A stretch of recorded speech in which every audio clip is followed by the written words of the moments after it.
सोमदत्त व्यास, जो भरतपुर से आपके बीच में है। और अब मैं चाहता हूँ कुछ काव्य यात्रा प्रारंभ करना।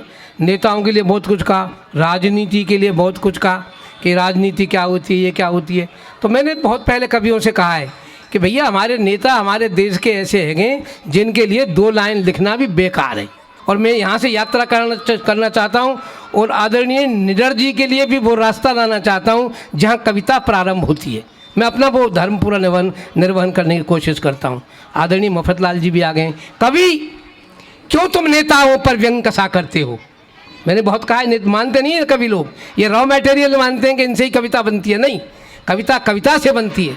कवि, क्यों तुम नेताओं पर व्यंग कसा करते हो? 2 कौड़ी के इंसानों में व्यर्थ फंसा करते हो। नेता बहुत दीन होता है, देख लो आप 1 पैसा ना दे सके तुम्हारे पास, चुनाव के टाइम पे भले ही खर्च कर जाए। नेता बहुत दीन होता है, दिल का भी महीन होता है, 1-1 पैसे पर मरता, वैसे भूखा क्या ना करता। जगह जगह घूमने वाला, चोरी छुपे झूमने वाला, रंग बदल लेता है पल पल, मनुष्य बन जाता है दलदल। बहरूपियों के दलदल में क्यों व्यर्थ धसा करते हो? कवि, क्यों तुम नेताओं पर व्यंग कसा करते हो? 2 कौड़ी के इंसानों में व्यर्थ फंसा करते हो।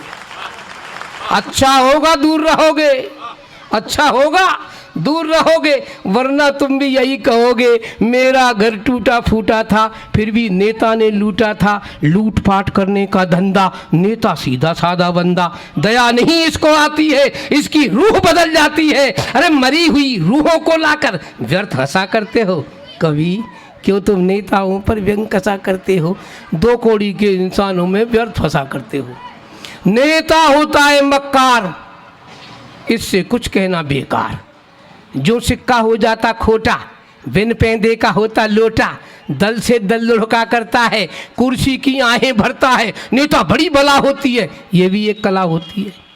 और कलाबाज की आज मंच पे बुरी दशा करते हो। कवि, क्यों तुम नेताओं पर व्यंग कसा करते हो? 2 कौड़ी के इंसानों में व्यर्थ फंसा करते हो। एक बार ताली बजा दो, मुझे लगे कि आप जीवित हैं। हाँ, मुझे लगा आप जीवंत हैं, कुछ जीवित कुछ हो रही बात। और मुझे अच्छा लग रहा है, खैर आप अच्छा सुन रहे हैं ये भी जान रहा हूँ मैं। जब आप खो जाते हैं ना तो वो ताली वाली सब चली जाती, लेकिन वो ताली इसलिए बजाई जाती है कि ताकि पड़ोस में भी कोई बैठा वो समझ जाए क्या कुछ हो रहा है। और मैं कुछ ना कुछ कर रहा हूँ आपके बीच में, कोशिश कर रहा हूँ। एक पैरोडी लिखी मैंने साहब, हालांकि मैं इस विधा का कवि हूँ नहीं, लेकिन मैं अब चूँकि होली का माहौल है तो आपको थोड़े से गुदगुदाने के लिए मैं अपनी कुछ बात करना चाहता हूँ। पहली बार कर रहा हूँ, रचना सुनना ये मैंने जो है पहली बार कोशिश कर रहा हूँ।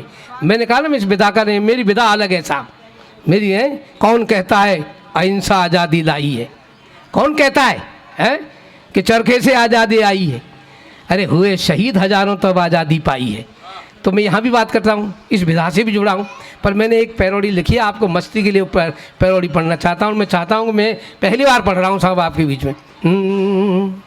माल खाएं नेता हमारी, माल खाएं नेता हमारी, 1 साल नहीं पूरे 5-5 साल। हाय हाय गैया सी जनता, गैया सी जनता की खींच रहे खाल। माल खाएं नेता हमारी, धुन बजती है वो। इतने शातिर वोटों की खातिर, आप सब जानते हैं नेता कैसे होते हैं। इतने शातिर वोटों की खातिर, रिश्ते में बीवी के बन जाते भैया। इतने ये शातिर वोटों की खातिर, रिश्ते में बीवी के बन जाते भैया। अपनों तो हंस के काम निकारे, हमरो पड़े काम मांगे रुपैया, मांगे रुपैया। माल खाए नेता हमारी, इन पे इतने बरसे पैसे, इन पे ऐसे बरसे पैसे, जैसे कि बदरा से बरसे है पानी। इन पे ऐसे बरसे पैसे, जैसे कि बदरा से बरसे है पानी। जनता से ऐसे खींचे ये पैसे, जैसे दही में से घी को मथानी। माल खाएं नेता हमारी, 1 साल नहीं पूरे 5-5 साल। हाय हाय गैया सी जनता।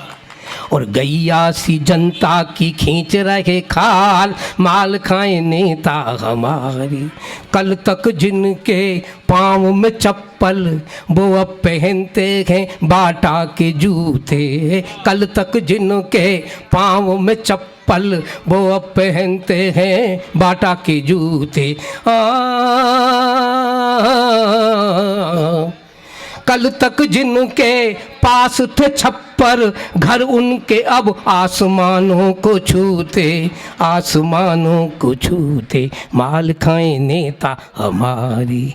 नेता नहीं ये बहरूपिए हैं, सत्ता के प्याले इन्होंने पिए हैं। नेता नहीं ये, जाने क्या क्या कहते हैं, तीन बिजली फ्री, फलानी फ्री, जेल फ्री, लेकिन रोजगार की बात नहीं करेंगे कि हम रोजगार देंगे, आदमी को इतना मजबूत कर देंगे, फ्री की जरूरत ही नहीं पड़ेगी।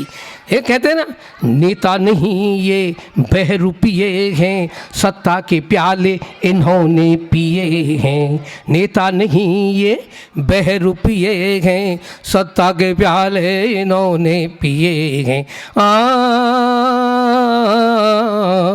बाहर से तो दिखने में कोमल, अंदर तो पत्थर से सबके ही ये हैं, सबके ही ये हैं। माल खाए नेता हमारी। और अब मैं चाहता हूँ शिखर को बुलाने के लिए कुछ थोड़ा माहौल बदलना चाहता हूँ। ये जो कार्यक्रम चल रहा है ये ऐसे ही नहीं चल रहा है। ये देश हमारा आज़ाद हुआ सन 47 में, आप सब जानते हैं, मुझसे ज़्यादा बुद्धिजीवी हैं, समझदार श्रोता हैं। 47 में जब हमें स्वतंत्रता मिली, उससे पहले एक संग्राम हुआ था साहब, आज़ादी की लड़ाई लड़ी गई। अब ध्यान से सुनना, मैं आपके लिए इसलिए कह रहा हूँ कि आपको लगे कवि सम्मेलन में हुआ था, यहाँ खाल ये लफाजियाँ, ये चुटकुलेबाजी, ये सब नहीं होती हैं कवि सम्मेलनों में। कुछ बात भी होती हैं, वो हम आपकी बात भी करते हैं, समाज की बात भी करते हैं।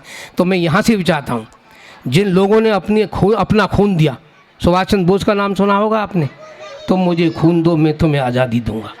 हकीकत ये है मित्रों कि आज़ादी हमें उसी की बदौलत मिली। ये नहीं कह सकता मेरी मान्यता है, आप कुछ भी माने मुझे नहीं पता, किसी दल से जुड़े हो मुझे नहीं पता।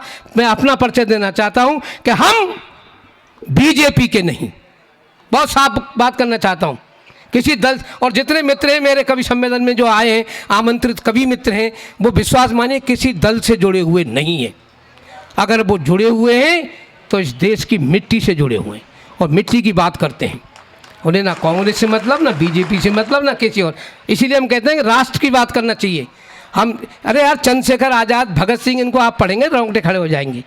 हैं, वीर सावरकर जिसको पढ़े वो भीष्म पितामह थे क्रांतिकारियों के, इसमें कोई दो राय नहीं। सुभाष चंद्र बोस जैसों को शिक्षा सावरकर ने दिया, आप पढ़िए। आप, मैं आपको बताना चाहता हूँ और मैं यहाँ से बात करना चाहता हूँ कि हम भाजपा के नहीं, हम बीजेपी के नहीं, हम जनता दल के हैं।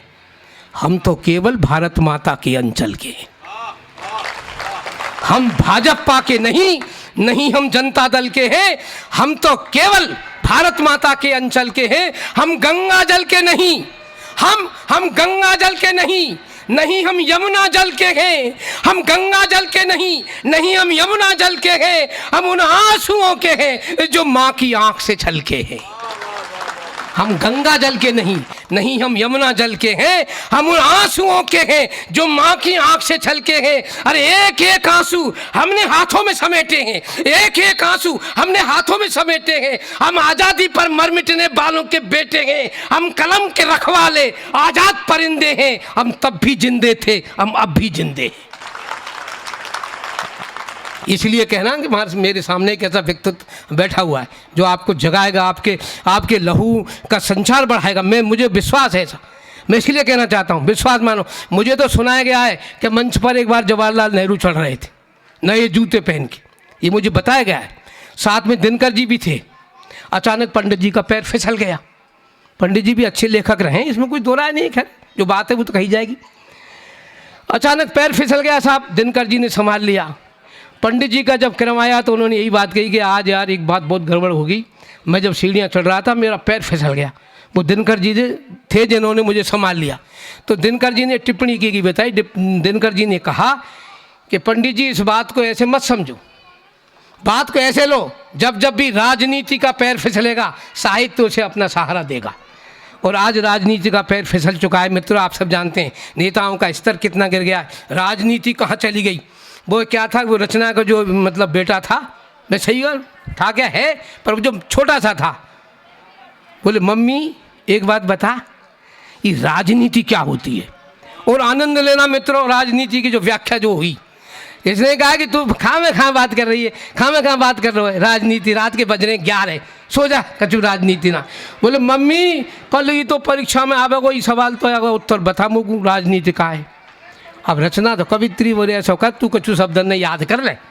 बोलो जैसे जैसे अर्थव्यवस्था है, जैसे कि कर्मचारी, जैसे कि जो है मतलब देश का भविष्य है, ऐसी बातें नहीं याद कर ले। बोले ठीक है कोई बात नहीं साहब। बच्चा फिर जिद पड़ गया, बोले थोड़ा खुल के बता। बोला हमारे घर में पैसा कौन लाभ है। बोले पापा जी लाभ है। तो पापा जी अर्थव्यवस्था। बोले हमारे घर में जो नौकरानी है वो कर्मचारी है, और जो 2.5 साल को बच्चा हमारे छोटे से भैया है वो देश का भविष्य है। बोले मैं तू देश की जनता है, और वो जो खर्च कर रही है वो कौन है। बोले वो कौन है। बोले मम्मी। तो बोले वो तू अर्थव्यवस्था मान ले हैं, वो सरकार मान ले। अब बात समझना, थोड़ा सा अंतर समझना। सरकार, अर्थव्यवस्था, कर्मचारी, देश का भविष्य और देश की जनता, 5 है क्या साहब। 5 शब्द बता दिए और खुल के बता दिए नाम ले, लेकिन ठीक है साहब। बच्चा सो गया। रात में दृश्य बदलता है, मैंने थोड़ा माहौल बदला है। रात में दृश्य बदलता है, वो बच्चे के रोने की आवाज़ आती है।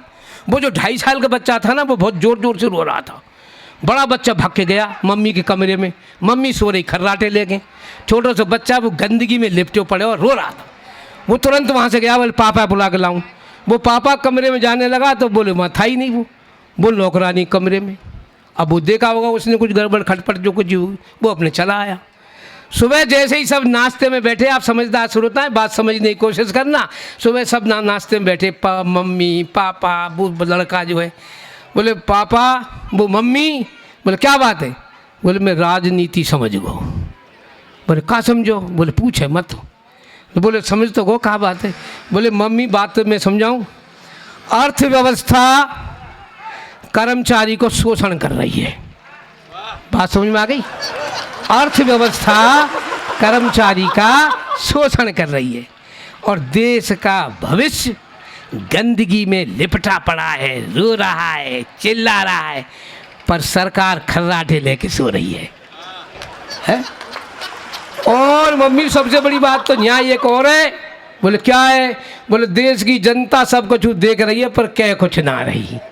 तो मित्रों आपसे मैं यही संदेश देना चाहता हूँ, राजनीति का स्तर गिर गया है, लेकिन आप खामोश मत रहना, चुप मत रहना, बोलने की कोशिश करना, तभी इन लोगों की समझ में आएगी।